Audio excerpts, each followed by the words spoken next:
S Ratan ಏನು ಹೇಳ್ತೀರಿ? ಏನಿಲ್ಲ, ಕರ್ನಾಟಕವನ್ನು ಲಾಲೆಸ್ ಸ್ಟೇಟ್ ಆಗಿ ತೆಗೆದುಕೊಂಡು ಹೋಗುವಂಥ ಎಲ್ಲ ಕೆಲಸವನ್ನು ಈ ಸರ್ಕಾರ ಮಾಡ್ತಿದೆ. ಈ ಹಿಂದೆ ನಡೆದಿರುವಂಥ ದರೋಡೆಗಳಿರ್ಬೋದು, ಅತ್ಯಾಚಾರಗಳಿರ್ಬೋದು, ಓಲೈಕೆ ಕೆಲಸ ಇರ್ಬೋದು, ಕೊಲೆ ಸುಲಿಗೆಗಳಿರ್ಬೋದು. ಅದರ ನೆಕ್ಸ್ಟ್ ಸ್ಟೇಟ್ ಆಗಿ ಇವಾಗ ಗೂಂಡಾಗಿರಿಯನ್ನು ಬಳ್ಳಾರಿಯಿಂದ ಶುರು ಮಾಡ್ತಾ ಇದ್ದಾರೆ. ಸೊ ಗೂಂಡಾ ರಾಜ್ ಅಥವಾ ಲಾಲೆಸ್ ಸ್ಟೇಟನ್ನು ಮಾಡುವಂಥ ಒಂದು ಆತಂಕ ಇಡೀ ರಾಜ್ಯದಲ್ಲೇ ಮನೆ ಮಾಡಿದೆ. ಆನಂತರ ನಾರಾ ಭರತ್ ರೆಡ್ಡಿ ಅವರದ್ದು ಈ ಒಂದು ವಿಷಯದಲ್ಲಿ ನೋಡಿಬೇಕಾದ್ರೆ ಅವರದ್ದು ಈ ಒಂದು ದರ್ಪ ತೋರ್ತಿರೋದು ಇದು ಫಸ್ಟ್ ಬಾರಿ ಅಲ್ಲ. ಇದಕ್ಕಿಂತ ಹಿಂದೆ ಸದನದಲ್ಲಿ ಜನಾರ್ದನ್ ರೆಡ್ಡಿ ಅವರು ಒಬ್ಬ MLA, ಮಾಜಿ ಮಿನಿಸ್ಟರ್ ಕೂಡ ಆಗಿದ್ದಾರೆ. ಅವರಿಗೆ ಏಕವಚನದಲ್ಲಿ ಹೆಂಗೆ ಮಾತಾಡ್ತಾರೆ ಅಂತ ಹೇಳಿದ್ರೆ, ಏಯ್ ಕೂತ್ಕೊಳ್ಳಯ್ಯ, ನೀನು ನಿಂದೆಲ್ಲ ಕಂಡಿದ್ದೀನಿ, ನಿಂದೆಲ್ಲ ಬಿಚ್ಚಿಡ್ತೀನಿ, ನಿನ್ನ ಪಾಠ ಕಲಿಸ್ತೀನಿ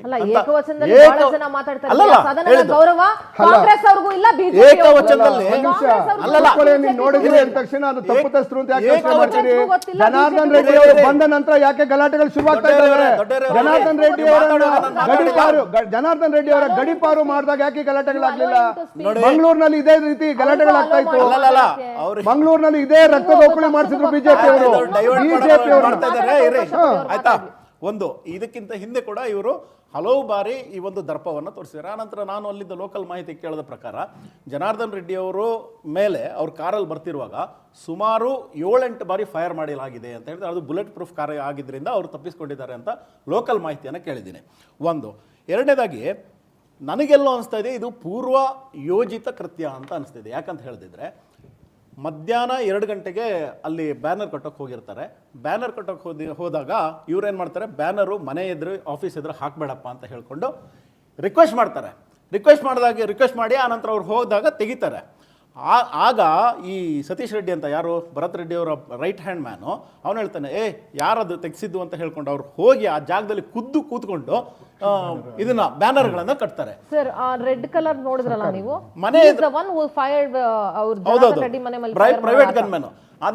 ಅಲ್ಲೇ ನೋಡಿ, ಕೈ ಮೇಲೆ ಕೆತ್ತೋದು, ಗನ್ ಎತ್ತೋದು, ಲಿಫ್ಟ್ ಮಾಡೋದು ಕಾಣುತ್ತೆ ನೋಡಿ ಸರ್ ಅಲ್ಲಿ. ಇಲ್ಲ, ಅದು ಬೇರೆ 2-3 ವಿಡಿಯೋ ಇದೆ. ಒಂದು.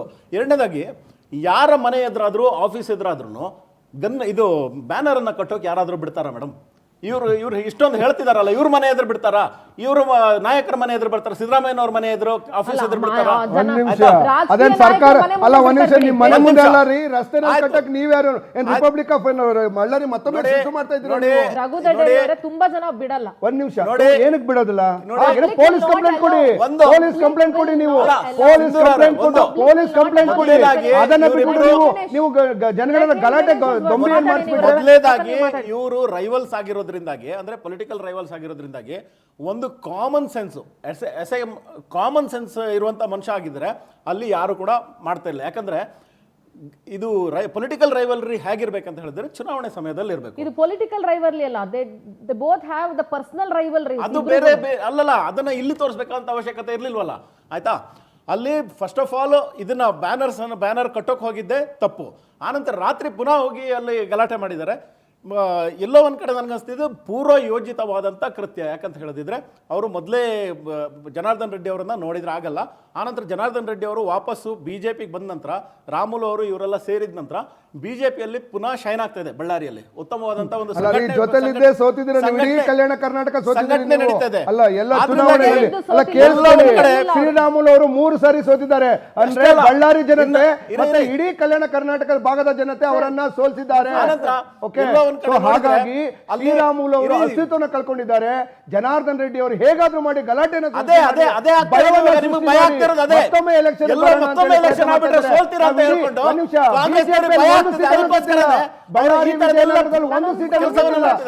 ನಾವು ಕೇಳೋದೊಂದೇ, ಎಲ್ಲ ಒಂದ್ ಕಡೆ ಪೊಲೀಸ್ ಸ್ಟೇಷನ್ಗಳು ಕಾಂಗ್ರೆಸ್ ಕಚೇರಿಗಳಾಗಿ ಮಾರ್ಪಡ್ತಾ ಇದ್ದಾವ ಅಂತ ಒಂದು ಆತಂಕ ಕೂಡ ನಮಗಿದೆ. ನಾವ್ ಹೇಳೋದೊಂದೇ, ರೆಡ್ಡಿ ಅವರಿಗೆ, ರಾಮುಲು ರೆಡ್ಡಿ ಅವರು ಬರುವುದಕ್ಕೆ ಮೊದಲು ಜನಾರ್ದನ್ ರೆಡ್ಡಿ ಜಿಲ್ಲೆಯಿಂದ ಹೊರಗಡೆ ಬರೋದಕ್ಕೆ ಮೊದಲು ಗಲಾಟೆಗಳು ಉತ್ತರ ಕೊಡಿ. ಉತ್ತರ ಕೊಡಿ. ನಾನ್ ಕೇಳಿರ್ತಕ್ಕಂಥ ಪ್ರಶ್ನೆ ಉತ್ತರ ಕೊಡಿ ಕೇಳಿ. ಏನ್ ಮಾಡೋದು? ಡೈವರ್ಟ್ ಮಾಡ್ಬೇಕು. ನಾವ್ ಹೇಳೋದೊಂದೇ, ಈ ಒಂದು ಕೇಸು ಕುಲಂಕುಷವಾದ ತನಿಖೆ ಆಗಬೇಕು, ಹಾಗೂ ಸಿಟ್ಟಿಂಗ್ ಹೈಕೋರ್ಟ್ ಜಡ್ಜ್ ಇಂದ ಒಂದು ತನಿಖೆ ಆಗಬೇಕು. ಅಷ್ಟೇ ಅಲ್ಲ, ಶ್ರೀರಾಮುಲು ಅವರಿಗೆ ಹಾಗೂ ಮತ್ತೆ ನಮ್ಮ ಜನಾರ್ದನ್ ರೆಡ್ಡಿ ಅವರಿಗೆ ಪೊಲೀಸ್ ಪ್ರೊಟೆಕ್ಷನ್ ಅನ್ನು ಕೊಡಬೇಕು ಅನ್ನುವಂಥ ಆಗ್ರಹವನ್ನ ಕೂಡ ಮಾಡ್ತೀವಿ. ಆನಂತರ ಕಾಂಗ್ರೆಸ್ನವರಿಗೆ ಒಂದು ವಿಷಯವನ್ನು ಹೇಳ್ತೀವಿ, ನಿಮ್ಮ ಈ ದರ್ಪವನ್ನ ಭಾರತೀಯ ಜನತಾ ಪಾರ್ಟಿ ಯಾವತ್ತೂ ಕೂಡ ಸಹಿಸಲ್ಲ.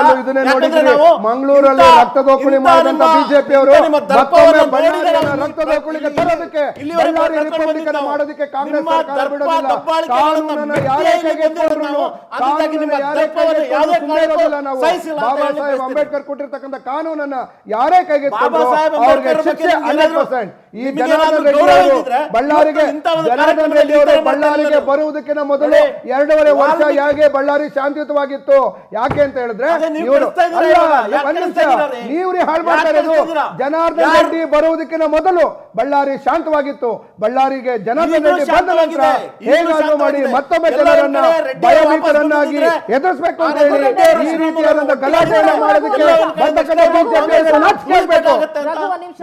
ಭಯ ಇದೆ. ಆದ್ರಿಂದಾಗಿ ನಿಮಿಷ ನಿಮ್ಮಿಬ್ರಿಗೂ ಒಂದು ಪ್ರಶ್ನೆ ಕೇಳ್ತೀನಿ, ನಿಮ್ಮ ಪರವಾಗಿ ನಿಮ್ಮ ಪಕ್ಷದ ಪರವಾಗಿ.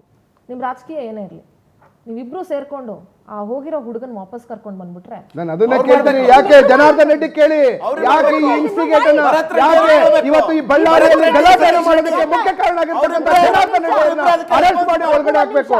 ಜನಾರ್ದನ್ ರೆಡ್ಡಿ ಅವರನ್ನ ಒಳಗಡೆ ಹಾಕ್ಬೇಕು. ಯಾಕೆಂದ್ರೆ ಈ ಯುವಕನ ಸಾವಿಗೆ ಕಾರಣ ಅವರೇನೆ. ಈ ಗಲಾಟೆಯನ್ನ ಇನ್ಸ್ಟಿಗೇಟ್ ಮಾಡಿರೋದೇ ಅವರು. ಒಂದ್ ನಿಮಿಷ, ಅವ್ರು ಮಾಡಿದ್ರು, ಬಂಟಿಂಗ್ ಕಟ್ಟಕ್ ಹೋಗಿದ್ ನೀವು ಮಾಡಿದ್ರು. ಅಲ್ಲ, ಬಂಟಿಂಗ್ ಕಟ್ಟಕ್ ಹೋಗಿ ಕಿತ್ತಾಕ್ದವ್ರು ಯಾರು? ನೀವೇ ನಿಮ್ಮ ವಿಡಿಯೋದಲ್ಲಿ ಒಂದ್ ನಿಮಿಷ ವಿಡಿಯೋದಲ್ಲಿ ಒಂದ್ ನಿಮಿಷ ಸರ್ಕಾರಿ ಜಮೀನು ಜನಾರ್ದನ್ ರೆಡ್ಡಿ ಅಪ್ಪಂದಲ್ಲ, ಅದು ಸರ್ಕಾರದ ಜಮೀನು, ಸರ್ಕಾರದ ರಸ್ತೆ. ಒಂದ್ ನಿಮಿಷ, ಪ್ರೈವೇಟ್ ಅಲ್ಲ. ಒಂದ್ ನಿಮಿಷ ಅಲ್ಲ, ಸುಳ್ಳನ್ನ ನಿಮ್ಮ ವಾಟ್ಸ್ಆಪ್ ಯೂನಿವರ್ಸಿಟಿಯಿಂದ ಬರ್ತಕ್ಕಂಥ ಸುಳ್ಳು ಹೇಳ್ಬೇಡಿ. ನಾವು ಸರ್ಕಾರ ಒಂದ್ ನಿಮಿಷ ಇಲ್ಲಿಗಲ್ಲ ಅದು ಹೇಳಿ. ನನ್ನ ಸುಮ್ಮನೆ ಇರ್ತಾ ಇದ್ದೀರಿ ನೀವು. ಒಂದ್ ನಿಮಿಷ ಕೇಳಿಸ್ಕೊಳ್ಳಿ. ಯಾಕೆ ಬಂಟಿಂಗ್ಸ್ ಕಟ್ಟೋದ್ರಲ್ಲಿ ತಪ್ಪೇನಿದೆ? ಬಂಟಿಂಗ್ಸ್ ಯಾರೋ ಪ್ರೈವೇಟ್ ಜಾಗನ ಕೇಳ್ತಾ ಇದ್ದೀನಿ, ಇಬ್ರಿಗೂ ಕೇಳ್ತಾ ಇದ್ದೀನಿ, ಇಬ್ರು ಸೇರಿ ಆ ಹುಡುಗನ ಜೀವ ವಾಪಸ್ ತರ್ತೀರಾ? ಜನಾರ್ದನ್ ರೆಡ್ಡಿ ಅವ್ರನ್ನ ಕೇಳಿ. ಈ ಸಾವಿಗೆ ಕಾರಣ ಜನಾರ್ದನ್ ರೆಡ್ಡಿ ಅವರು, ಈ ಸಾವಿಗೆ ಕಾರಣ ಬಿಜೆಪಿ ಅವರು. ಶ್ರೀರಾಮುಲು ಜನಾರ್ದನ್ ರೆಡ್ಡಿ ಅವರು ಸೇರ್ಕೊಂಡು ಅಮಾಯಕ ಯುವಕರನ್ನ ಕೊಲೆ ಮಾಡಿದ್ದಾರೆ. ಅವರನ್ನ ಫಸ್ಟ್ ಅರೆಸ್ಟ್ ಮಾಡಬೇಕು. ಹೌದು, ಮಂಗಳೂರು ಸೇಮ್ ಇದೇ ಕಂಟಿನ್ಯೂ ಆಗ್ತಾ ಇತ್ತು. ಮಂಗಳೂರಲ್ಲೂ ಇದೇ ರಕ್ತದೊಕ್ಕುಳಿ ಆಗ್ತಾ ಇತ್ತು. ನಾವು ಯಾವಾಗ ಅಲ್ಲಿ 37 ಜನರನ್ನ ಗಡಿಪಾರು ಮಾಡಿದ್ವಿ, ಅದು ಮಂಗಳೂರು ಇವತ್ತು ಶಾಂತಿ ಮಾಡಿದೆ. ಇದೇ ರೀತಿ ಜನಾರ್ದನ್ ರೆಡ್ಡಿ ಅವರು ಊರು ಬಿಟ್ಟು ಹೋಗಿದ್ದಾಗ ಬಳ್ಳಾರಿ ಶಾಂತಿಯುತವಾಗಿತ್ತು. ಇವತ್ತು ಬಳ್ಳಾರಿ ವಾಪಸ್ ಬಂದ ಮೇಲೆ ಇವತ್ತು ಮತ್ತೊಮ್ಮೆ ಗಲಾಟೆ ಶುರು ಮಾಡಿದ್ದಾರೆ. ಕೀಳು ಮಟ್ಟದ ರಾಜಕೀಯನ ಬಿಟ್ಬಿಡಿ. ಬಿಡಿ, ನಾನು ಕೀಳು ಮಟ್ಟ ಹಾಕಿ ಕೇಳಿ ಜನಾರ್ದನ್ ರೆಡ್ಡಿ ಅವರಿಗೆ. ಬಿಜೆಪಿ ಅವರು ಕೇಳಿ, ಬಿಜೆಪಿ ಅವರಿಗೆ ನಾಚಿಕೆ ಆಗ್ಬೇಕು. ಮತ್ತೊಮ್ಮೆ ಬಿಜೆಪಿ ಶಾಸಕ ವಾಪಸ್ ಬಂದ ಮೇಲೆ ಗಲಾಟೆ ಆಗ್ತಾ ಇದೆ. ಇಲ್ಲ ತಾನೆ? ಇಲ್ಲ ತಾನೆ? ಒಂದ್ ನಿಮಿಷ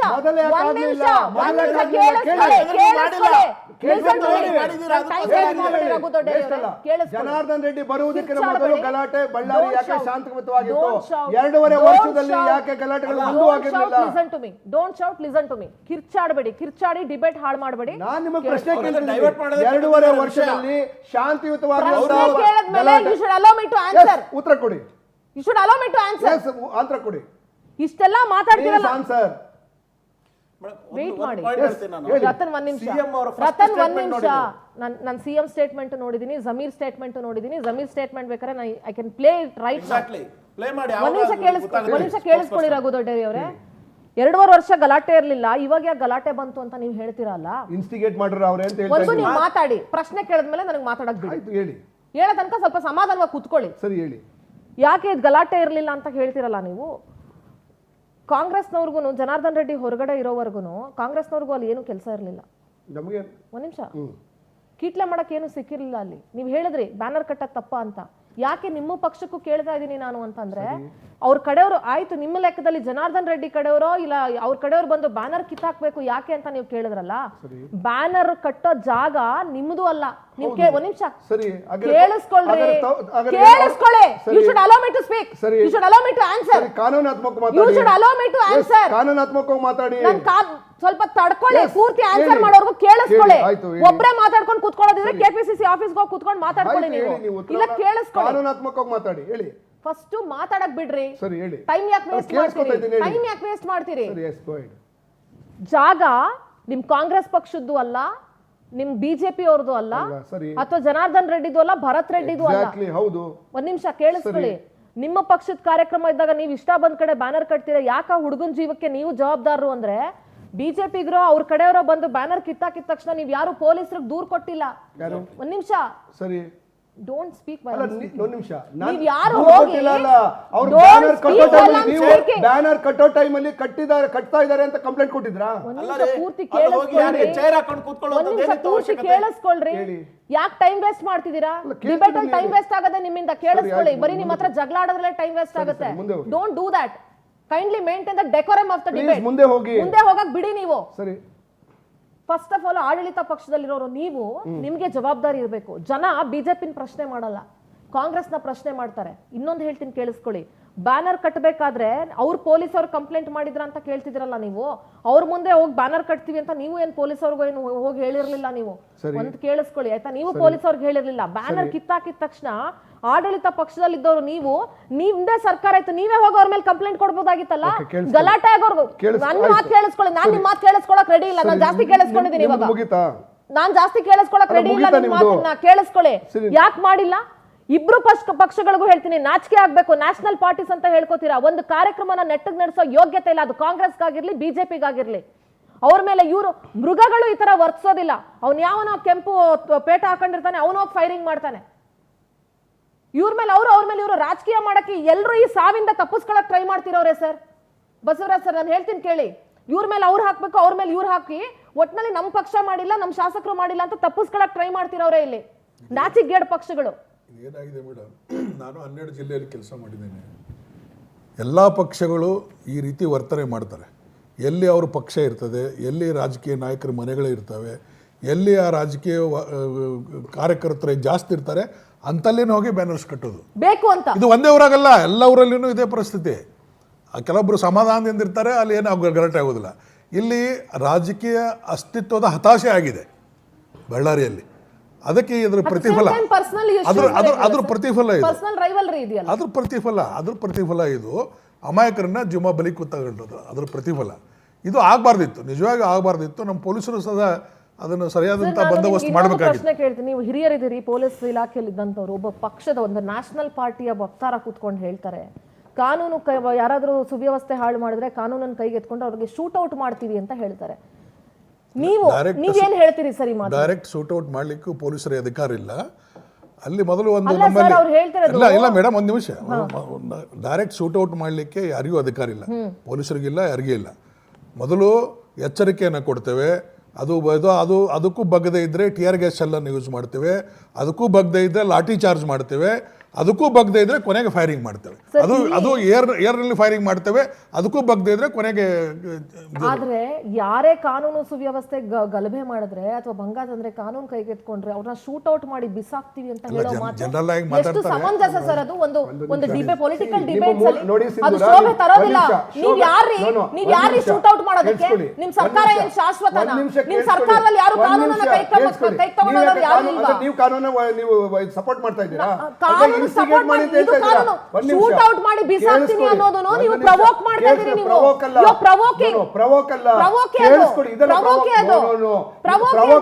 ನಿಮ್ಮ ಪಕ್ಷದಲ್ಲಿ ಕೇಳಿಸ್ಕೊಳ್ಳಿ. ಈ ದೇಶದ ಬಾಬಾ ಸಾಹೇಬ್ ಅಂಬೇಡ್ಕರ್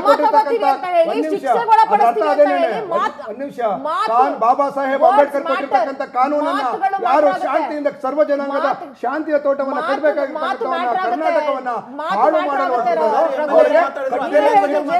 ಕಠಿಣ ಶಿಕ್ಷೆ ಏನಾಗಿದೆ ಮೇಡಮ್, ಏನಾಗಿದೆ ಅಂದರೆ ಇಲ್ಲಿ ಅಸ್ತಿತ್ವದ ಪ್ರಶ್ನೆ ಅಂತ ಅದೊಂದು ಹೇಳಿದೆ. ಆ ನಂತರ ಯಾವುದೇ ಘಟನೆ ಆಗಲಿ ಅದಕ್ಕೊಂದು ಮಿತಿ ಇರ್ತದೆ, ಲಿಮಿಟ್ ಇರ್ತದೆ. ಇದು ಇಂಥ ಅನಾಹುತ ಆಗ್ತಾವ ಅಂದರೆ ಯಾರಾದರೂ ಒಬ್ಬರು ಸಮಾಧಾನದಿಂದ ಹಿಂದೆ ಸರ್ಕೋಬೇಕಾಗಿತ್ತು, ಅಥವಾ ಅಲ್ಲಿರುವಂಥ ನಾಯಕರು ಅದನ್ನು ಸಂಭಾಳಿಸಬಹುದಾಗಿತ್ತು. ಅವರಿಬ್ಬರು ಸಂಭಾಳಿಸಕ್ಕೆ ಹೋಗಿಲ್ವಲ್ಲ, ಅದು ದುರ್ದೈವ. ಆಡಳಿತ ಪಕ್ಷದ ಏನಾಗಿದೆ, ಇದು ವಾಲ್ಮೀಕಿ ಮೂರ್ತಿಯನ್ನು ಉದ್ಘಾಟನೆ ಮಾಡುವಂಥ ಒಂದು ಪ್ರಸಂಗ. ಅಲ್ಲೇನದೆ, ವಾಲ್ಮೀಕಿ ಜನಾಂಗಗಳ ವೋಟಿಂಗ್ ಭಾಳ ಅದಾವೆ. ಆ ಸಮಾಜದ ಜನತೆ ಭಾಳಷ್ಟು ವೋಟಿಂಗ್ ಜನ ಅಲ್ಲಿದ್ದಾರೆ ಆ ಭಾಗದಲ್ಲಿ. ಸೊ ಹೀಗಾಗಿ ಅವ್ರದ್ದು ಹೋಟೆಲ್ನ ಶೈಲಿಕ್ಕೆ ಈ ತರ ಒಂದು ರಾಜಕೀಯ ಆಕ್ಟಿವಿಟಿ ಎಲ್ಲರೂ ಮಾಡ್ತಾರೆ. ಇದು ಒಂದೇ ಪಕ್ಷ ಸರ್ ರಾಜಕೀಯ ಮಾಡ್ಲಿ ಸರ್, ಏನು ಒಬ್ರು ಜೀವ ತಗೊಳ್ಳೋದು. ಆದ್ರೆ ಈ ಅತಿರೇಕಕ್ಕೆ ಹೋಗಬಾರ್ದಿತ್ತು. ಈ ಅತಿರೇಕಕ್ಕೆ ಕಾಂಗ್ರೆಸ್ ಆಗ್ಲಿ ಬಿಜೆಪಿ ಆಗ್ಲಿ ಇವತ್ತು ಯಾರ ಮೇಲೆ ಮಾತಾಡಕ್ಕೂ ಯೋಗ್ಯತೆ ಇಲ್ಲ, ಮತ್ತೆ ಯಾರಿಗೂ ನೈತಿಕತೆ ಇಲ್ಲ ಸರ್. ರಿಪೋರ್ಟ್ಸ್ ಬರಬೇಕು, ತನಿಖೆ ಆಗ್ಬೇಕು, ಯಾರ ಊಹಾಪೋಹ ಮಾಡೋದು ಬೇಡ ಮೇಡಮ್, ಊಹಾಪೋಹ ಮಾಡೋದು ಬೇಡ. ಯಾರು ಗನ್ನಿಂದ ಆಗಿದೆ ಅನ್ನೋದು ಗೊತ್ತಾಗ್ತದೆ ತನಿಖೆಯಲ್ಲಿ, ಆವಾಗಲೇ ನಾವು ಟಾರ್ಗೆಟ್ ಮಾಡಿ ಮಾತಾಡಬಹುದು. ನಿಮ್ಮಿಬ್ರಿಗೂ ನೈತಿಕತೆ ಇಲ್ಲ ನಾನು ಹೇಳ್ತೀನಿ ಕೇಳಿ. ರಾಜಕೀಯ ಪಕ್ಷಗಳಿಗೆ, ಎರಡು ಪಕ್ಷಗಳಿಗೆ ನೈತಿಕತೆ ಇಲ್ಲ. ರಘುದೊಡ್ಡೇರಿ ಅವರೇ ಪ್ಲೀಸ್, ಇವತ್ತು ಆ ಕುಟುಂಬಕ್ಕೆ ನೀವು ಹೋಗಿ ಒಂದಿಷ್ಟು ಲಕ್ಷ ಪರಿಹಾರ ಕೊಟ್ಟಿದ ತಕ್ಷಣ ಎಲ್ಲ ಸರಿ ಹೋಗಲ್ಲ. ನೋಡಿ, ಕಾನೂನನ್ನ ನಾವು ಪ್ರಶ್ನೆ ಕೇಳಿದ್ವಿ. ಒಂದ್ ನಿಮಿಷ ಇರಿ, ನನ್ನ ಈಗ ಬೇರೆಯವ್ರು ಮಾತಾಡಿದ್ದಾರೆ ನೋಡಿ. ನಾವು ಅವಾಗಲೇ ಹೇಳಿದ್ದೇವೆ, ಕರ್ನಾಟಕವನ್ನ ಶಾಂತಿಯ ತೋಟವನ್ನಾಗಿ ಮಾಡ್ತಕ್ಕಂಥ ಜವಾಬ್ದಾರಿ ನಾವು ಆಲ್ರೆಡಿ ತೆಗೆದುಕೊಂಡಿದ್ದೇವೆ. ಅದರ ಭಾಗವಾಗಿ ಮಂಗಳೂರು ಮತ್ತು ಏನು ಕರಾವಳಿ ಭಾಗದಲ್ಲಿ ನಡೀತಿರ್ತಕ್ಕಂಥ ಕೊಲೆಗಳಿಗೆ ಬ್ರೇಕ್ ಹಾಕಿದ್ದೇವೆ. ಅಲ್ಲಿ ಒಂದು ಸರಿ ಯಾರು ತಪ್ಪು ಮಾಡ್ತಾರೆ ಅವರನ್ನ ಯಾವಾಗ ಗಡೀಪಾರು ಮಾಡಿದ್ದೇವೆ, ಅಲ್ಲಿ ಗಲಾಟೆಗಳು ನಿಂತಿದ್ದಾವೆ. ಗಲಾಟೆಗಳು ಯಾಕೆ ನಿಂತಿದ್ದಾವೆ ಅಂದ್ರೆ ಅಲ್ಲಿ ಯಾರು ಅಮಾಯಕರನ್ನ ಪ್ರಚೋದನೆಗೊಳಿಸ್ತಿದ್ರು, ಆ ಪ್ರಚೋದನೆಗೊಳಿಸೋರನ್ನ ಮಟ್ಟ ಹಾಕಿದ್ದೇವೆ. ಕೇಳಿಸ್ಕೊಳ್ಳಿ ಪ್ಲೀಸ್, ಒಂದ್ ನಿಮಿಷ ಕೇಳಿಸ್ಕೊಳ್ಳಿ ಪ್ಲೀಸ್, ಒಂದ್ ನಿಮಿಷ. ನೀವು ಪುರ್ಸೋತಲ್ಲ ನನ್ಗೆ ಕೇಳಿ, ಒಂದ್ ನಿಮಿಷ ನನ್ನನ್ನು ಕರೆದಿದ್ದೀರಿ ನಮ್ಮ ಅಭಿಪ್ರಾಯವನ್ನ ಕೇಳೋದಕ್ಕೆ. ಅದೇ ರೀತಿ ಕರ್ನಾಟಕದಲ್ಲಿ ಯಾವುದೇ ಜಿಲ್ಲೆ ಅಥವಾ ಯಾವುದೇ ರಾಜ್ಯದ ಯಾವುದೇ ಭಾಗದಲ್ಲಿ ಈ ರೀತಿ ಗಲಾಟೆಗಳನ್ನು ಮಾಡಿದ್ರೆ ನಮ್ಮ ಕಾನೂನು ಸುವ್ಯವಸ್ಥೆನ ಕಾಪಾಡಬೇಕು, ಮಾಡ್ತೇವೆ. ಆದರೆ ಆಲ್ ಆಫ್ ಸಡನ್ ಇದರಲ್ಲಿ ಗಲಾಟೆ ಆಗಿದೆ ಅಂತ ಹೇಳಿದ್ರೆ ಒಂದು ಬ್ಯಾನರ್ ಕಟ್ಟೋ ವಿಚಾರ ಅಂತಂದ್ರೆ, ಬ್ಯಾನರನ್ನು ಸರ್ವೇ ಸಾಮಾನ್ಯವಾಗಿ ಪಬ್ಲಿಕಲ್ಲಿ ಎಲ್ಲ ರೋಡ್ಗಳಿಗೂ ಕಟ್ತಾರೆ. ಓಕೆ, ಈಗ ನಿಮ್ಮ ರಸ್ತೆಗಳಲ್ಲೂ ನೋಡಿದಿರಿ, ಬೆಂಗಳೂರಲ್ಲಿ ರಿಸ್ಟ್ರಿಕ್ಷನ್ ಇದೆ, ಬಳ್ಳಾರಿ ರಾಜ್ಯಾದ್ಯಂತ ಬೇರೆ ಬೇರೆ ಜಿಲ್ಲೆಗಳಲ್ಲಿ ಬೇರೆ ಬೇರೆ ನಗರದಲ್ಲಿ ಈ ರೀತಿಯಾದಂತ ರಿಸ್ಟ್ರಿಕ್ಷನ್ಸ್ ಯಾವುದು ಇಲ್ಲ. ರಾಜಕೀಯ ಮಾಡಿ ಯಾಕೆ ಬ್ಯಾನರ್ ಅನ್ನು ಅರ್ಧ ಹಾಕಿದ್ರೆ ಕೇಳಿ, ಯಾಕೆ ಭಯ, ಯಾಕೆ ಬಿಜೆಪಿ ಅವ್ರಿಗೆ ಭಯ ಕೇಳಿ. ಕಿತ್ತಾಕುವಂತ ರೈಟ್ಸ್ ಯಾರಿಗಿದೆ? ಯಾರು ಹೇಳಿದ್ರು? ಅವ್ರು ಒಂದ್ ನಿಮಿಷ, ಅವ್ರಿಗೆ ರೈಟ್ಸ್ ಕೊಟ್ಟವ್ರು ಯಾರು? ಪಬ್ಲಿಕ್ ಅದು ಜಾಗ, ಪಬ್ಲಿಕ್ ಜಾಗ. ಒಂದ್ ನಿಮಿಷ ಕೇಳಿಸ್ಕೊಳ್ಳಿ. ಅಲ್ಲ, ಅವ್ರು ಒಂದ್ ನಿಮಿಷ, ನನ್ನ ಹಕ್ಕನ್ನು ಅವ್ರು ಕಿತ್ಕೊಳ್ಳೋದಲ್ಲ. ಒಂದ್ ನಿಮಿಷ, ಅವ್ರು ಪಕ್ಕದಲ್ಲಿ ಹಾಕೊಳ್ಳಿ ಅಥವಾ ಬೇರೆ ಹಾಕೊಳ್ಳಿ. ಒಂದ್ ನಿಮಿಷ, ನಾನು ಹಾಕಿರುವುದನ್ನ ಯಾಕೆ ಕಿತ್ತಾಕ್ತಾರೆ? ಒಂದ್ ನಿಮಿಷ ಆಯ್ತು, ನೀವು ಅವರ ಕಾನೂನು ಕೇಳಿಸ್ಕೊಳ್ಳಿ. ನಾನು ಹಾಕಿದ್ದನ್ನ ಕಿತ್ತಾಕೋದಲ್ಲ ರೈಟ್ಸ್. ಅವರು ಬೇಕಾದ್ರೆ ಹಾಕೊಳ್ಳಿ. ನನ್ನದ ಕಿತ್ತಾಕ್ತಾರೆ ಅವರು, ನನ್ನದ ಕಿತ್ತಾಕ್ತಾರೆ. ನೋ, ಒಂದ್ ನಿಮಿಷ ಅವ್ರದ್ದು ಕೇಳಿಸ್ಕೊಳ್ಳಿ. It's A public property.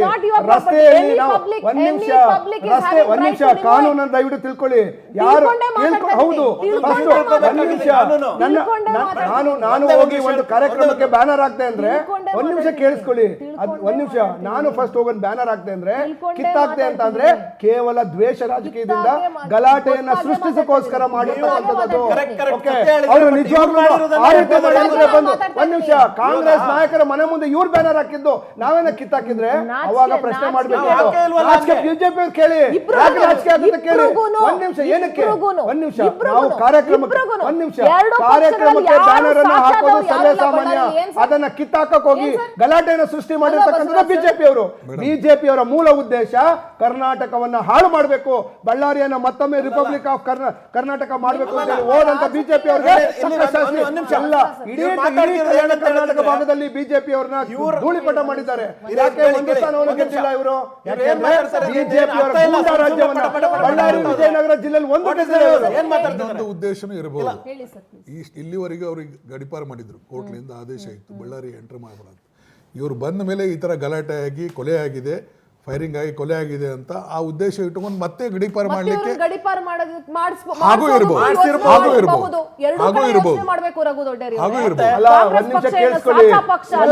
BJP ಶಾಸಕ ಪಕ್ಷ ಅಂತ ಹೇಳಿ, ಹೇಳಿ ಬಿಜೆಪಿ ಫಸ್ಟ್ ಹೇಳಿ, ಬಿಜೆಪಿ ಫಸ್ಟ್ ಹೇಳಿ. ಒಂದ್ ನಿಮಿಷ, ಆಡಳಿತ ಪಕ್ಷ ಕೇಳಿ ಫಸ್ಟ್. ಅಲ್ಲ, ಈ ವಕ್ತಾರರು ಹೇಳ್ತಿರೋ ಮಾತು ಹೆಂಗಂತ ಹೇಳಿದ್ರೆ, ಇವ್ರ ಕೈಯಲ್ಲೇ ಸರ್ಕಾರ ಇದೆ, ಇವ್ರ ಕೈಯಲ್ಲೇ ಪೊಲೀಸ್ ವ್ಯವಸ್ಥೆ ಇದೆ, ಆದ್ರೆ ಎಲ್ಲ ಬ್ಲೇಮ್ ಮಾಡ್ತಿರೋದು ನೋಡಿದ್ರೆ ಇವರು ಸರ್ಕಾರದ ವೈಫಲ್ಯ ಅಂತ ಇವರೇ ಹೇಳ್ತಿದ್ದಾರೆ. ವೈಫಲ್ಯ ಗೃಹ ಅಲ್ಲ. ಇಲಾಖೆ ಒಂದ್ ವೈಫಲ್ಯ. ನಿಮಿಷ. ನೀವು ಪೊಲೀಸ್ ಕಟ್ಟಿರೋ ವ್ಯವಸ್ಥೆ ಬ್ಯಾನರ್ ಅನ್ನ ವೈಫಲ್ಯ. ಕಿತ್ತಾಕಿದ್ರೆ ಇವರೇ action ಹೇಳ್ತಿದ್ದಾರೆ. ತಗೊಳ್ತೇವೆ. Indirect ಆಗಿ. ಕಟ್ಟಿರೋ ಬ್ಯಾನರ್ ಅನ್ನ ಈಗ ಅವರು restriction ಇಲ್ಲ. ಸಿಟ್ಟಿಂಗ್ ಹೈಕೋರ್ಟ್ ಜಡ್ಜ್ ಹತ್ರ ತನಿಖೆ ಮಾಡಿಸಿ ಅಂತ ಹೇಳಿದ್ದಾರೆ. ಎಕ್ಸಾಕ್ಟ್ಲಿ ಜನಾರ್ದನ್ ಬಿಜೆಪಿ ಅವ್ರು ಮಾಡೋ ಕಳ್ತನಕ್ಕೆ ಬಿಜೆಪಿ ಮಾಡೋ ದಾಂಧಲಿಗೆ ನೋಡಿ. ಅಂಗೈ ಕಳ್ರು ಉಣ್ಣೆಗೆ ಇವ್ರೇ, ಇವರೇ ಕಳ್ರು. ಅಂಗೈ ಉಣ್ಣೆಗೆ ದೊಡ್ಡ ಕನ್ನಡಿ ಕಳ್ರು. ಬೇಕಾ? ಅಂಗೈ ಉಣ್ಣೆಗೆ ಕನ್ನಡಿ ಬೇಕಾ? What is ಮಾಡಿಸ್ತೀವಿ. ದೊಡ್ಡ ಈ ಕಳ್ರು. ಕನ್ನಡಿ ಆಗುತ್ತೆ. CBI ಕೇಳಿಸ್ಕೊಳ್ಳಿ. ನೋಡಿ. ಯಾರು ಅದೇನು ನಿಮ್ಗೆ ಯಾಕೆ ಬೇಡ ಅಂತ ಯಾಕೆ ಹೇಳ್ತಿದ್ದೀರಾ? ಒಳಗಡೆ ಹಾಕ್ತಾರೆ. ಬೇಡ ಯಾಕೆ? Wait ಮಾಡಿ. ಯಾಕೆ ಬೇಡ ಹೇಳಿ? Wait ಈಗ ಮಾಡಿ. ಕೆಲ್ಸಕ್ಕೆ ಬಾರ್ದಿರೋ ಪ್ರಕರಣಗಳಿಗೆ ನಿವೃತ್ತ ನ್ಯಾಯಾಧೀಶರು ಅವರು ಇವರು ಇದ್ರಲ್ಲಿ ಸಮಿತಿ ಮಾಡ್ಬಿಟ್ಟು ಎಲ್ಲ ತನಿಖೆ ಮಾಡಿಸ್ತಾರೆ. ಇದು ಇಂಥ ಪ್ರಕರಣ. ಕಳ್ಸಿ ಹಂಗಾರೆ ಈಗ ಒಂದ್ ನಿಮಿಷ. ನಿಮ್ಮ ಸಿಬಿಐ ಕಳ್ಸಿ ಹಂಗಾರೆ. ಕೇಂದ್ರ ಸರ್ಕಾರ ಸಿಬಿಐ ಕಳ್ಸಿ. ಕೊಡಿ. ಕೊಡಿ ಕೊಡಿ, ಅಪ್ಪ. ನೀವು ನಾಳೆ ಇವ್ರು ಕೊಡಕ್ಕೆ ಹೇಳಿ ತಾಕತ್ತಿದ್ರೆ. ಅವ್ರು ಮೋದಿ ಎಲ್ಲಿ ಅವ್ರಿಗೆ ತಾಕತ್ತಿದ್ರೆ, ಅಮಿತ್ ಶಾ ನೀವು ತಾಕತ್ತಿದ್ರೆ, ಕೊಡಿ. ಅಮಿತ್ ಶಾ ಅವ್ರಿಗೆ ತಾಕತ್ತಿದ್ರೆ ನೀವು ಬರಕ್ಕೆ ಕೊಡಿ. ಹೇಳಿ. ಮಾನ್ಯ ಅಧ್ಯಕ್ಷ ಅಮಿತ್ ಶಾ ಅವ್ರಿಗೆ ತಾಕತ್ತಿದ್ರೆ ಈ ಸಿಬಿಐ ಕಳಿಸಿ. ಅವ್ರು ಮಾತಾಡ್ತಾರೆ. ನಾನೇ ಕೊಡ್ಬೇಕು. ಮಾತಾಡ್ತಿದ್ದಾರೆ. ಅವ್ರು ಇರ್ತಾನೆ. ಒಂದ್ ನಿಮಿಷ. ಈಗ ನೀವು ರಾಜ್ಯದ ಪ್ರಕರಣ CBI ಯಾಕೆ hand ಹೋಗ್ಬಾರ್ದು? over ಮಾಡಿ ಬಿಜೆಪಿ ನೀವು. ಕೈಲಿದೆಲ್ಲ ತರಿಸಿ. ಅಲ್ಲರೇ ಮಾಡಿಸಿ. CBI hand over ಮಾಡಿ ನೀವು. ನಿಮ್ದು ರೀ. ನಮ್ದಲ್ಲ ರೀ. ಮಾಡ್ಬೇಕು ತಾನೇ. ಒಂದ್ ನಿಮಿಷ. ಎಲ್ಲ ನಿಮ್ಮಲ್ವಾ ಒಂದ್ ನಿಮಿಷ. ಸರ್ಕಾರ? ಹಂಗಾರೆ ನಮ್ಮ ಸರ್ಕಾರ ಅಲ್ಲ ನಿಮ್ಮಲ್ವಾ? ಕಾಂಗ್ರೆಸ್ ಸರ್ಕಾರ ಇದ್ದಂಗೆ ಪೊಲೀಸ್ ಇಲಾಖೆ ಸಿಬಿಐ ಯಾವ್ದು ನಿಮ್ಮಲ್ವಾ? ಬಂದಿಲ್ವಾ? ಪೊಲೀಸ್ ಇಲಾಖೆ ಸಿಬಿಐ ಯಾವ್ದು ನಿಮ್ಮಲ್ವಾ? ಬಂದಿಲ್ವಾ? ಕೈಲಾಗ್ದವ್ರು ಅಂತ ಇಡಿ ಹೇಳ್ತಿದ್ದಾರೆ. ಸರ್ಕಾರ ಕೈಲಾಗ್ದಿರೋ ಸರ್ಕಾರ ಅಂತ ಹೇಳ್ತಾ ಇದ್ದಾರೆ. ಏನ್ ಸಿಬಿಐ ಮಾತಾಡ್ತಿದ್ದೀರಾ? ಐಟಿ ಬಂದಿಲ್ವಾ? ನೀವ್ ಏನೇನೋ ಮಾಡಿಸಿ ಮಾತಾಡ್ಬೇಡಿ. ತಾಕತ್ತಿದ್ರೆ ಸಿಬಿಐ ಏನಕ್ಕೆ ಬರುತ್ತೆ? ನಾವು ಹೇಳಿದ್ದೇವೆ. ಒಂದ್ ನಿಮಿಷ. ಏನೇನೋ ಮಾತಾಡ್ಬೇಡಿ. ನಿಮ್ಮ ತಪ್ಪುಗಳನ್ನ ಅಲ್ಲರೇ ಬಿಜೆಪಿ ನೀವು ಕಾಮನ್ ಸೆನ್ಸ್ ಮಾಡಿರ್ತಕ್ಕಂಥ ಮಾತಾಡಿ. BJP ಸುಮ್ಮನೆ ಏನೋ ಮಾತಾಡ್ಬೇಕು ಮಾತಾಡ್ಬೇಡಿ. ಸರ್ ಹೇಳಿ. ನೋಡಿ, ಈ ಬ್ಯಾನರ್ ಹಾಕೋದು ತಪ್ಪಲ್ಲ, ಯಾಕಂದ್ರೆ ಸರ್ಕಾರಿ ಜಾಗ ಅದು, ಎಲ್ಲಿ ಬೇಕಾದ್ರೆ ಹಾಕ್ಬಹುದು. ಆದ್ರೆ ಅವ್ರ ಮನೆ ಮುಂದೆ, ಮನೆ ಬಾಗಿಲ ಮುಂದೆ ಅದು ಹಾಕಬಾರ್ದು. ಆಫೀಸ್ ಬಾಗಿಲ ಮುಂದೆ, ಪಕ್ಷದ ಆಫೀಸ್ ಮುಂದೆ ಹಾಕಬಾರ್ದು. ಬಟ್ ಇದು ಅವರು ಹಾಕಿದ್ದಾರೆ ಅಂತ ಇವರು ಹರಿಬಾರ್ದು. ಇವರು ಕಾರ್ಪೊರೇಷನ್ಗೆ ಕಂಪ್ಲೇಂಟ್ ಕೊಟ್ಟು ಕಾರ್ಪೊರೇಷನ್ ಕಡೆ ಬಂದು ಅವ್ರು ಮುನ್ಸಿಪಾಲಿಟಿ ಅವ್ರು ಬಂದು ಅವ್ರು ತೆಗಿಬಹುದಾಗಿತ್ತು ಕಾನೂನುಬದ್ಧವಾಗಿ. ಇವರು ಸಿಟ್ಲಿಂದ ಹರಿತಾರೆ. ಇದು ಕಾಮನ್ ಮೇಡಮ್, ಎಲ್ಲ ಕಡೆ ಎಲ್ಲ ಊರಲ್ಲಿನೂ ಈ ತರ ನೋಡಿದ್ವಿ ನಾವು. ಅದನ್ನೇ ಆರಂಭದಲ್ಲಿ ಈ ಘಟನೆಗಳನ್ನು ಎಲ್ಲ ಊರಲ್ಲಿ ನೋಡಿದ್ದೇವೆ. ಎಲ್ಲ ಪಕ್ಷದವರು, ಇದು ಒಂದ ಪಕ್ಷ ಅಂತಲ್ಲ, ಎಲ್ಲ ಪಕ್ಷದವರು ಈ ತರ ಮಾಡ್ತಾರೆ. ಪ್ರಚೋದನೆಗಾಗಿ ಈ ತರ ಮಾಡ್ತಾರೆ. ಬ್ಯಾನರ್ ಹಾಕೋದು, ಫ್ಲಾಗ್ ಹಾಕೋದು, ಹರಿಯೋದು, ಇವು ಕಾಮನ್ ಇರೋದು. ಲೆಟ್ ಇಟ್ ಬಿ ಬಟ್ ಈ ತರ ಫೈರಿಂಗ್ ಆಗುವಂತ ಅನಾಹುತ ಆಗಿರ್ಲಿಲ್ಲ. ಈ ಮಟ್ಟಕ್ಕೆ ಅದು ಇವರಿಗೆ ಬ್ಯಾನರ್ ಹಾಕೋಕೆ ಇಡೀ ಬಳ್ಳಾರಿ ಇದೆ. ಅಮಾಯಕನನ್ನ ಯಾಕೆ ಇವ್ರು ಕೊಲೆ ಮನೆ ತುಂಬ ಹತ್ರ ಮಾಡಿದ್ದು ಆಫೀಸರ್ ಅನ್ಯಾಯ. ಹಾಕ್ಬೇಕು? ಅಂದ್ರೆ ಇದು ಪೂರ್ವ ನಿಯೋಜಿತ ಕೃತ್ಯ ಅಂತ ಅಂದ್ರೆ ಅದ್ರಲ್ಲೇ ಗೊತ್ತಾಗುತ್ತೆ. ಅಂದ್ರೆ ಅಲ್ವಾ? ಅರ್ಥ ಮನೆ ಮುಂದೆ ಮನೆ ಮುಂದೆ ಬ್ಯಾನರ್ ಕಟ್ಟಿದ್ರೆ ಶೂಟ್ ಮಾಡ್ತೀವಿ ಅಂತ ಅರ್ಥನ, ಗಲಾಟೆ ಮಾಡ್ತೀವಿ ಅಂತ ಅರ್ಥನ. ನೀವು ಮಾಡಿದ್ದು ಅವ್ರೇ. ಬಿಜೆಪಿಯ ಮನಸ್ಥಿತಿ, ನಿಮ್ಮ ಬಿಜೆಪಿ ನಾಯಕರುಗಳ ನೋಡಿ, ಮನಸ್ಥಿತಿ. ಮಾಡಿರೋದು ನಿಮ್ಮ ಕಾನೂನು ಸುವ್ಯವಸ್ಥೆಯನ್ನು ಕಾಂಗ್ರೆಸ್ ನಾಯಕರ private ಶಾಸಕರುಗಳು ಮಾಡ್ತಾ ಪಾಪ ಯಾವ್ದೋ ನಾಯಕ ಕಾಂಗ್ರೆಸ್ ಕಾರ್ಯಕರ್ತರನ್ನ ಅಸಮರ್ಥ ಇವರು ನಾಯಕರು. ಇದಕ್ಕೋಸ್ಕರ ಸ್ವಾರ್ಥಕ್ಕೋಸ್ಕರ ಅವರೇ ಕೊಂದಿದ್ದಾರೆ. Thank you sir Basavaraj sir, thank you so much ಕಾರ್ಯಕ್ರಮಕ್ಕೆ ಬಂದಿದ್ದಕ್ಕೆ. ಒಟ್ಟಾರೆ ನಾನು ಒಂದು ಮಾತು ಹೇಳ್ತೀನಿ, ಇಲ್ಲಿ ಕುತ್ಕೊಂಡು ಕಚ್ಚಾಡಿ ಜಗಳಾಡಿ ಏನು ಬೇಕಾದ್ರೆ ಮಾಡ್ಕೊಳ್ಳಿ. ಕೆಲವು ದಿನಗಳಲ್ಲಿ ರಿಪೋರ್ಟ್ ಬರುತ್ತೆ, ಅದು BJP ಕಡೆಯವರ ಗನ್ಮ್ಯಾನೋ ಇಲ್ಲ ಕಾಂಗ್ರೆಸ್ ಕಡೆ ಗನ್ಮ್ಯಾನೋ ಇಲ್ಲ ಸತೀಶ್ ರೆಡ್ಡಿ ನಾಟ್ ಇವನ್ ಗ್ರಾಮ ಪಂಚಾಯತಿ ಸದಸ್ಯನೂ ಅಲ್ಲ. ಆತ ಜಸ್ಟ್ ಭರತ್ ರೆಡ್ಡಿಯ ರೈಟ್ ಹ್ಯಾಂಡ್ ಅಷ್ಟೇನೆ. ಆತನ ಪ್ರೈವೇಟ್ ಗನ್ಮ್ಯಾನು, ಯಾವ ಗನ್ನಿಂದ ಫೈರ್ ಆಯಿತು ಎಲ್ಲವೂ ಹೊರಗೆ ಬರುತ್ತೆ. ಸತ್ಯ ಜಾಸ್ತಿ ದಿವಸ ಮುಚ್ಚಿಡೋಕ್ಕಾಗಲ್ಲ. ಆ್ಯಂಡ್ ಈ ವಿಚಾರದಲ್ಲಿ ಏನಾದರೂ ಕಾಂಗ್ರೆಸ್ ನಿಷ್ಪಕ್ಷಪಾತವಾಗಿ ತನಿಖೆ ನಡೆಸಿಲ್ಲ ಅಂತಂದರೆ ನಿಮ್ಮ ಸರ್ಕಾರಕ್ಕೆ ಇನ್ನು ಎಷ್ಟು ಕೆಟ್ಟ ಹೆಸರಿದೆಯೋ ಅದಕ್ಕಿಂತ ಡಬಲ್ ಕೆಟ್ಟ ಹೆಸರು ನೀವು ತಗೊಳ್ತೀರಿ. ಈಗ ಆಲ್ರೆಡಿ ಹಲವು ಕೆಟ್ಟ ಹೆಸರುಗಳನ್ನು ತಗೊಂಡಾಗಿದೆ, ಎಡವಟ್ಟುಗಳನ್ನು ಮಾಡ್ಕೊಂಡಾಗಿದೆ. ಈ ವಿಚಾರದಲ್ಲಿ ಎಡವಟ್ಟು ಮಾಡ್ಕೊಳಕ್ಕೆ ಹೋಗ್ಬೇಡಿ. ಅಟ್ ದ ಸೇಮ್ ಟೈಮ್ ಆ ರಾಜಶೇಖರ್ ರೆಡ್ಡಿ ಅಂತ ಸಾವನ್ನಪ್ಪದ್ನಲ್ಲ, ನಿಜವಾಗ್ಲೂ ಅದಕ್ಕಿಂತ ದೊಡ್ಡ ದುರಂತ ಯಾರಿಲ್ಲ. ಒಳ್ಳೆ ಪ್ರಾಣಿಗಳು ಹಿಂಗೆ ಕಚ್ಚಾಡಲ್ಲ ರೀ, ಅಷ್ಟು ವರ್ಸ್ಟ್ ಲೆವೆಲ್ಗೆ ಈ ರಾಜಕಾರಣಿಗಳು ಹೇಳ್ತಿದ್ದಾರೆ. ಜಾತಿ ಧರ್ಮ ಇದರ ಆಧಾರಿತ ರಾಜಕಾರಣ ಎಲ್ಲಿವರೆಗೂ ಇರುತ್ತೆ. ಆ್ಯಂಡ್ ಕಾರ್ಯಕರ್ತರು ಎಕ್ಸ್ಪೆಷಲಿ ಅರ್ಥ ಮಾಡ್ಕೊಳ್ಬೇಕು, ನಿಮ್ಗಳ ಜೀವ ಹೋದರೆ ನಿಮ್ಮ ತಂದೆ ತಾಯಿಗಳು ಮತ್ತು ನಿಮ್ಮನ್ನು ನಂಬಿಕೊಂಡು ನಿಮ್ಮ ಕೈ ಹಿಡಿದವರು ಅನಾಥರಾಗ್ತಾರೆ ಹೊರತು ಯಾವ ಮನೆ ರಾಜಕೀಯ ನಾಯಕರು ಮನೆಯಲ್ಲಿ ಯಾರೂ ಅನಾಥರಾಗಲ್ಲ. ಅನಾಥರಾಗೋದು ನಿಮ್ಮ ಕುಟುಂಬಗಳು. ಅದ್ರ ಬಗ್ಗೆ ಗಮನ ಇಟ್ಕೊಳ್ಳಿ. ಆ್ಯಂಡ್ ನಿಮ್ಮ ಯಾವ ಪಕ್ಷಗಳು ರಾಜಶೇಖರ್ ಕುಟುಂಬಕ್ಕಾಗಲಿ ನ್ಯಾಯ ಕೊಡಿಸೋದಕ್ಕೆ ಸಾಧ್ಯನೇ ಇಲ್ಲ. ಒಂದಷ್ಟು ಲಕ್ಷ ಹಣವನ್ನು ಕೊಡ್ಬೋದೇ ಹೊರತು ಆ ಜೀವವನ್ನು ವಾಪಸ್ ತೆಗೆದುಕೊಂಡು ಬರುವಂಥ ಸಾಧ್ಯತೆ ಯಾರಿಗೂ ಇಲ್ಲ. ಆ್ಯಂಡ್ ಎರಡೂ ನ್ಯಾಷನಲ್ ಪಾರ್ಟಿಗಳಿಗೆ ಹೇಳ್ತಾ ಇದ್ದೀನಿ, ಇಂಥ ಕೀಳು ಮಟ್ಟದ ರಾಜಕಾರಣ ಬಳ್ಳಾರಿಯಲ್ಲಿ ನಡೆಸ್ತಿರೋ ನಿಮ್ಮಿಬ್ರಿಗೂ ನಾಚಿಕೇಡು ಮತ್ತು ಇಡೀ ರಾಜ್ಯದ ಜನತೆಯ ಪರವಾಗಿ ಧಿಕ್ಕಾರ ಇರಲಿ ನಿಮ್ಮ ಪಕ್ಷಗಳಿಗೆ ಅಂತ ಹೇಳ್ತಾ ಈ ಕಾರ್ಯಕ್ರಮಗಳಿಗೆ ಮುಗಿಸ್ತಾ ಇದ್ದೀನಿ. ನೋಡ್ತಾ ಇರಿ ಪವರ್ ಟಿವಿ, ಇದು ನಿಮ್ಮ ಶಕ್ತಿ.